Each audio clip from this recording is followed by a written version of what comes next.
ও আয় আয় ভেতরে আয়। কি রে এত সময় লাগে দরজা খুলতে? কি রে কেমন আছিস?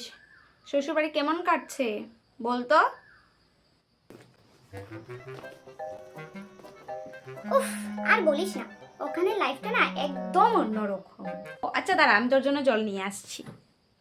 ওদের মতো গরিব নাকি আমি যে এইসব জল আমি খাবো? আমি মিনারেল ওয়াটার ছাড়া বাবা খাই না একদম। সকালবেলা কি খাস ওখানে?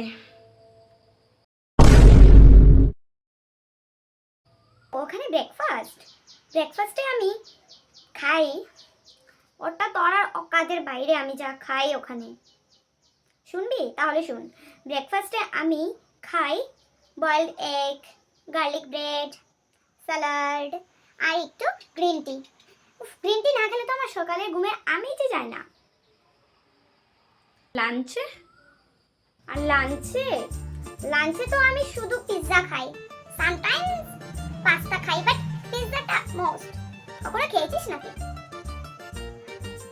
ওটা আমাদের রোজ পিৎজা রাখতেই হবে লাঞ্চে আমার জন্য, কারণ আমি পিৎজা ছাড়া আর কিছু খেতেই পারি না এখন আর। ডিনারটা বাকি রাখবি কেন? ডিনারটাও বলে ফেল।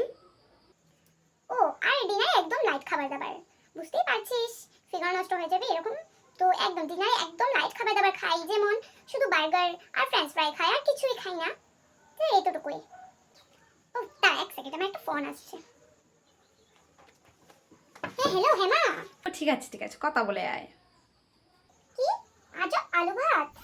ঠিক আছে আসছি। এই যে সব শুনে ফেলেছি, মিস পিৎজা বার্গার।